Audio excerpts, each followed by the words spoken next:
Hello and welcome to Market Property Experts End of Year Recap. End of year recap. Can you believe it, Matt? Christmas in a few days.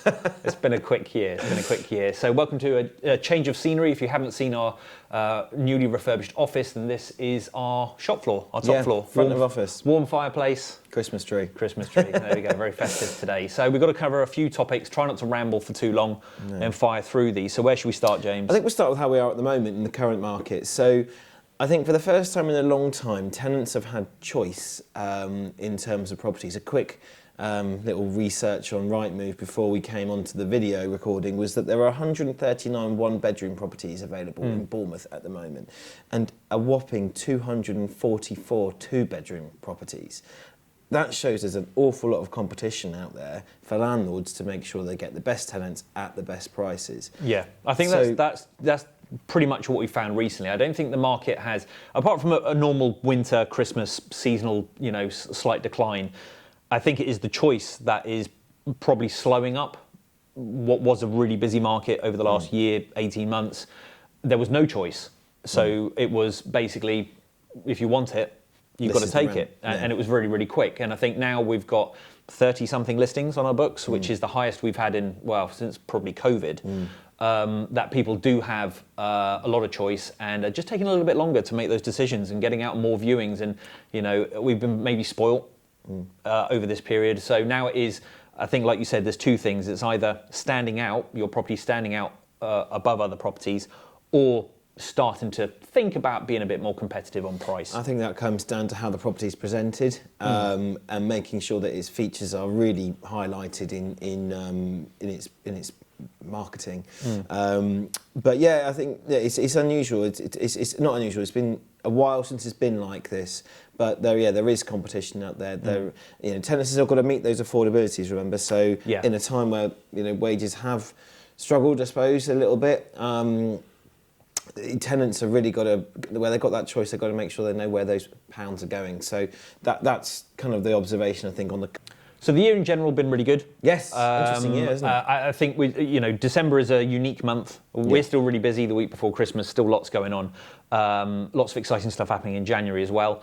But I would normally see January being pretty much a hit the ground running month, and we hope we've got people moving in first week back. First couple of days back, there's people moving in. Three move-ins first week, and we've still got people moving in this week. Yes. So I think we will be getting through all of this great available stock probably quite quickly in January. That will be the goal. Get it all filled up for you, and then we'll be looking forward to a big 2024 hopefully. But looking back at 2023, we've had quite a big year, haven't we, Matt? So yes, a lot going on.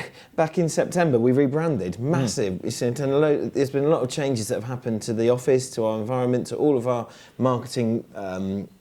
Where we present properties, all of that kind of stuff. Our brand is now completely different, but we're really, really proud of it, and we are really happy with the way things have turned out. Also, this year we acquired and brought on board a lettings portfolio to add to our current portfolio. So we got to know a whole load of new landlords. Yep. So we've had that to on board as well, and that was really exciting to do that, because we've not done that for a little while. So it was nice to bring some new customers on board that way and get to know them. But I think overall lettings in general, as we kind of have said in December, it's remained pretty stable and busy throughout the year, hasn't it? Yeah. We've had a consistent run of lets this year, and it's been it's performed fairly consistently in terms of rents and all the rest of it as well. So it's been not too much different with lettings, I don't think, this year. Letting's good. Let's move on to sales. Let's move away from sales. It's been a really difficult year, hasn't it? It has been a tricky year. It's been a really difficult year for sales for obvious reasons. We don't need to there's no hidden secret as to why this year has not been as good as previous years. Purely down to interest rates and the high repayments on mortgages has scared away a lot of buyers. Market confidence is low. However, we have now had a little bit of consistency for 2 months towards the end of the year.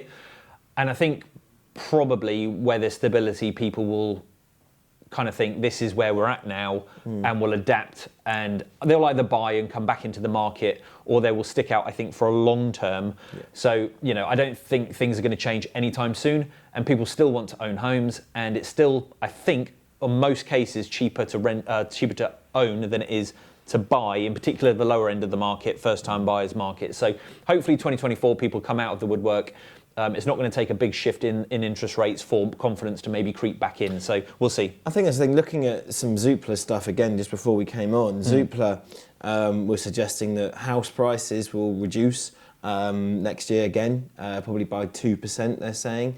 They think that mortgage rates will go on where they are for a little while before we start to see any changes to that. Interestingly, though, with it, what they said was that a lot of the banks are stress testing applicants up to 8 or 9% interest rates. So they're only charging 5 at the moment. So they're stress testing people by nearly double where they are currently. So that also will have an effect on people, whether they've got that confidence or ability to be able to move. And actually get those mortgage in principles. Exactly, yeah. So another interesting point they made was that they think there might be more cash buyers next year as well, people that may not be restricted by mortgages. Again, what will that have? What effect will that have on the actual price of the properties and what properties actually sell for? I mean, generally, cash buyers always look for a bargain. They look for a deal, but you know, it's one of those. It does. You never know.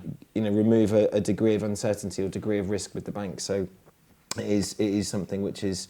They think, or Zoopla think, we might see more of next year. So we'll draw a hard line under sales and move swiftly back on to next topic.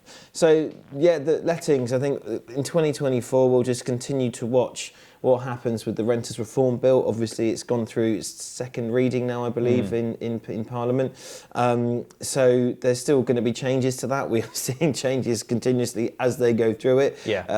There's been this sort of push back a little bit on the Section 21 there's been a bit of backpedaling, I think. So with that, it means now the government are saying that until the court is ready to reform or change how they perform getting notices back, they're not going to do anything with that yet. With we've already seen as well with the EPCs, they pushed that back as well. Just around the last time we did our last video, we did a whole thing on EPCs where they've pushed it back.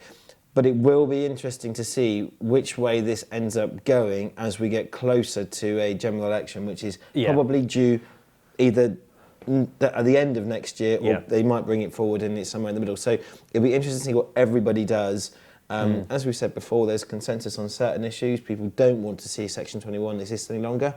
And EPCs as well is going to be something which isn't going to go away as people want to get down to. I think this is as a result of very heavy lobbying from industry bodies on our side, and landlords, the NLA for landlords and obviously Property Mark Arla for us, is that it's not that we don't agree with certain changes, but they have to be done properly and the country has to be able to cope with those changes. And I think the problem is there's too much to happen too quickly that is actually going to end up hurting the people that they're trying to help. So I think as a result of very heavy lobbying, as I say, from Property Mark and from the NRLA, they have suddenly start to realise that they are creating potentially a massive problem in the short-term let market.